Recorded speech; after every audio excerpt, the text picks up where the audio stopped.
और उसके बाद फिर हम बात करते हैं पल्स प्रेशर की। तो देखिए पल्स प्रेशर क्या होता है कि pulse pressure systolic blood pressure और डायस्टोलिक ब्लड प्रेशर के बीच का जो डिफरेंस होता है ना, इसी को हम पल्स प्रेशर बोलते हैं। जैसे देखिए सिस्टोलिक ब्लड प्रेशर आपका 120 है और डायस्टोलिक ब्लड प्रेशर आपका 80 है, तो हमारा पल्स प्रेशर जो होगा ये 40 हो गया, ठीक है। तो देखिए पल्स प्रेशर इसी को हम बोलते हैं। तो ये पल्स प्रेशर हो गया। अब देखिए क्या बताया गया कि pulse pressure is directly proportional two stroke volume. तो स्ट्रोक वॉल्यूम से पल्स प्रेशर डायरेक्टली प्रोपोर्शनल होता है, जबकि ये इनवर्सली प्रोपोर्शनल होता है आर्टेरियल कंप्लायंस से। तो देखिए कैसे हम बताएं, क्योंकि स्ट्रोक वॉल्यूम जितना होगा सिस्टोलिक बीपी उतना ही ज्यादा होगी, इस वजह से पल्स प्रेशर जो होता है ये डायरेक्टली प्रोपोर्शनल होता है स्ट्रोक वॉल्यूम से, ठीक है। क्योंकि स्ट्रोक वॉल्यूम जब ज्यादा होगा तो ये सिस्टोलिक बीपी ज्यादा होगी, जब सिस्टोलिक बीपी ज्यादा होगी तो ये 140/80 अब हो गया, ठीक है। तो यहाँ पे देखिए आपका ये अपने आप ज्यादा हो गया, तो ये पल्स प्रेशर हमको ज्यादा देखने को मिलता है स्ट्रोक वॉल्यूम में, जबकि इनवर्सली प्रोपोर्शनल होता है आर्टेरियल कंप्लायंस से। तो देखिए आर्टेरियल कंप्लायंस क्या है कि आर्टरी की जो कंप्लायंस की कैपेसिटी है इसके यूनिवर्सली प्रोपोर्शनल होता है। क्यों ऐसा होता है, क्योंकि इधर से मान लो ब्लड गया ना, तो जब ये कंप्लायंस ज्यादा होगा इसमें तो ये फैल जाएंगी, जब ज्यादा फैल जाएंगी तो हमको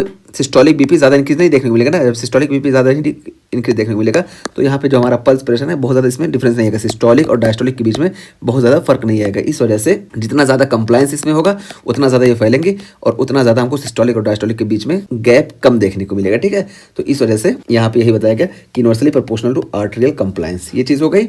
और उसके बाद फिर देखिए बताया गया कि पल्स प्रेशर ये इंक्रीज होता है एओर्टिक रिगर्जिटेशन में। क्यों एओर्टिक रिगर्जिटेशन में इंक्रीज होता है, तो देखिए हम बताया ना कि जब एओर्टिक रिगर्जिटेशन होगा तो ये जो एओर्टा है यहाँ से देखिए ब्लड इधर फेंकेगी, तो जब ब्लड इधर वापस की ना तो रिगर्जिटेशन होने की वजह से ब्लड वापस भी आएगा, ठीक है। जब ब्लड वापस आएगा तो सिस्टोलिक ब्लड प्रेशर क्या होगा, बहुत ज़्यादा होगा, और जब वापस ब्लड आने लगेगा तो डायस्टोलिक ब्लड प्रेशर कम हो जाएगा। तो देखिए सिस्टोलिक ज़्यादा हो रहा है और डायस्टोलिक कम हो रहा है, इस वजह से हमको पल्स प्रेशर ज़्यादा देखने को मिलता है एओर्टिक रिगर्जिटेशन में। देखिए यहाँ पे दिखा है, ये देखिए एओर्टिक रिगर्जिटेशन में देखिए पल्स प्रेशर, देखिए सिस्टोलिक ब्लड प्रेशर ज़्यादा है यहाँ, और डायस्टोलिक ब्लड प्रेशर देखिए लीकेज होने की वजह से देखिए एओर्टा का प्रेशर कम होने लगता है, ठीक है। क्योंकि ब्लड वापस लेफ्ट वेंट्रिकल में आता है, जब लेफ्ट वेंट्रिकल में ब्लड वापस आता है तो एओर्टा का प्रेशर कम होता है, इस वजह से देखिए हमको एओर्टिक रिगर्जिटेशन में लार्ज पल्स प्रेशर देखने को मिलता है, ठीक है। तो ये चीज़ हो गई।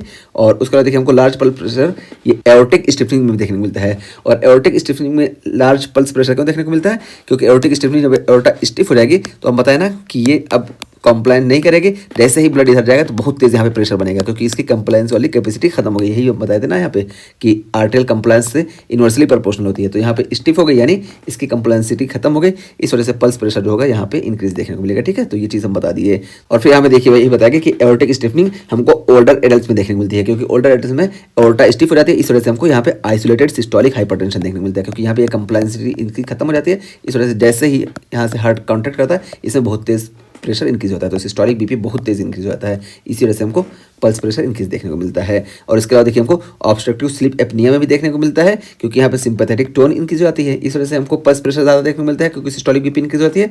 और हाई आउटपुट स्टेट में भी कार्डियक आउटपुट ज़्यादा होगा, इस वजह से सिस्टोलिक बीपी इंक्रीज होगी।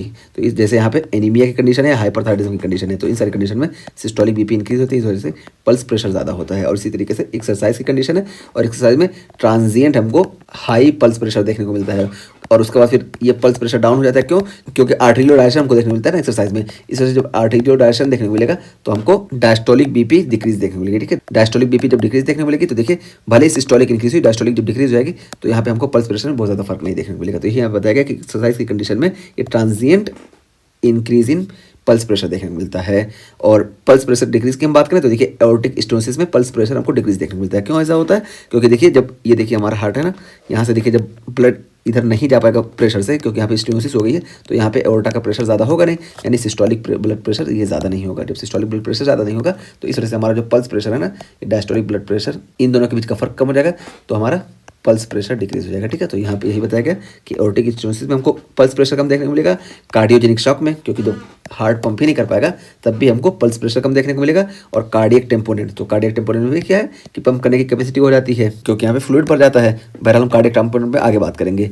और इसी तरीके से एडवांस हार्ट फेलियर, तो इन सारी कंडीशन में देखिए हार्ट काम नहीं कर पाता ना, पंप नहीं कर पा रहा, इस वजह से सिस्टोलिक बीपी कम हो जाएगी। जब सिस्टोलिक बीपी कम होगी तो हमको पल्स प्रेशर कम देखने को मिलेगा। तो ये चीज़ यहाँ पे बता दी गई, ठीक। तो हम पल्स प्रेशर का भी एग्जाम्पल आपको देख के बता दिए। अब हम बात करते हैं मीन आर्टेरियल प्रेशर की। तो देखिए मीन आर्टेरियल प्रेशर क्या होता है कि मीन आर्टेरियल प्रेशर होता है cardiac output into total peripheral resistance. तो टोटल पेरिफेरल रेजिस्टेंस हमको मालूम है आर्टेरियोल से क्रिएट होता है, पहली चीज़ तो ये।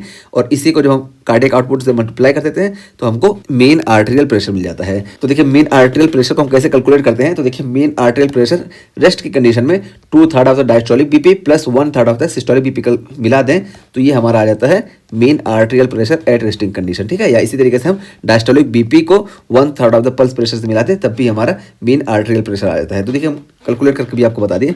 देखिए जैसे हमें पता है ना कि हमारी नॉर्मल बीपी 120/80 है, ठीक है, 120/80 है। तो यहाँ पे देखिए 2/3 ऑफ द डायस्टोलिक बीपी, तो 2/3 ऑफ डायस्टोलिक बीपी देखिए हमारा ये हो गया 50 के आसपास, ठीक है। यहाँ पे देखिए 80 है ना, तो ये लगभग 53 वगैरह होगा, लेकिन हम कैलकुलेशन आसान करने के लिए 50 मान लिए।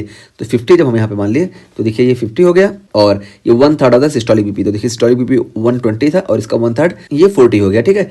तो देखिए 50 + 40 = 90, तो ये 90 जो हो गया हमारा ये मेन आर्टेरियल प्रेशर हो गया। या तो हम इससे कैलकुलेट कर लें या तो हम क्या कर सकते हैं कि डायस्टोलिक बीपी, तो देखिए डायस्टोलिक बीपी हमारी 80 है, इसको मिला दें और 1/3 ऑफ द पल्स प्रेशर। तो पल्स प्रेशर देखिए हम यहाँ से बताए ना कि सिस्टोलिक बीपी और माइनस डायस्टोलिक बीपी जब करेंगे तो 120 - 80 जब हम करेंगे तो 40 हमारा पल्स प्रेशर आ गया, ठीक है। तो 40 हमारा पल्स प्रेशर आ गया और पल्स प्रेशर का 1/3 हमको लेना है, तो 1/3 लगभग हमारा 13 आएगा, ठीक है। तो देखिए 80 + 13 = 90, ठीक है, मीन्स नियर अबाउट 90 ना, 91 हो रहा है, क्योंकि यहाँ पे भी तो हमारा 53 वगैरह हो रहा था ना, लेकिन हमने राउंड फिगर माना था। तो यहाँ पे भी देखिए लगभग हमारा 90 आ गया ये मीन आर्टेरियल प्रेशर। तो मीन आर्टेरियल प्रेशर कैसे कैलकुलेट करना होता है हम आपको यहाँ पे ये चीज़ बता दिए। तो ये कार्डियक आउटपुट के इक्वेशंस को हम आपको समझा दिए। यहाँ पे स्ट्रोक वॉल्यूम क्या होता है, इजेक्शन फ्रैक्शन क्या होता है, इन दोनों में हम बताएं कि स्ट्रोक वॉल्यूम जो होता है ये वॉल्यूम बताता है और इजेक्शन फ्रैक्शन ये होता है कि कितना भरा था उसमें से कितना बाहर निकला, ठीक है, कितने में से कितना बाहर निकला। और स्ट्रोक वॉल्यूम सिर्फ नंबर होता है कि हाँ 50 है, 70 है, 80 है, 90 है, कितना है। और इजेक्शन फ्रैक्शन ये बताता है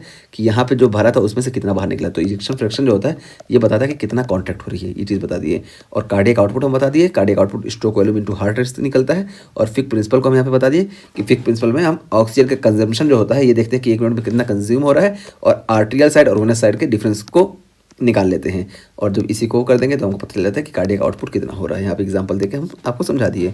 फिर पल्स प्रेशर हम बताएं कि systolic BP minus diastolic BP निकाल दें तो हमारा पल्स प्रेशर आ जाता है। और पल्स प्रेशर किन किन कंडीशन में इंक्रीज या डिक्रीज होता है हम यहाँ पे बता दिए। यहाँ पे एक इंपॉर्टेंट जो चीज़ है कि एओर्टिक रीगर्जिटेशन में ये इंक्रीज होता है जबकि एओर्टिक स्टेनोसिस में ये डिक्रीज होता है। मैकेनिज्म हम समझा दिए हैं।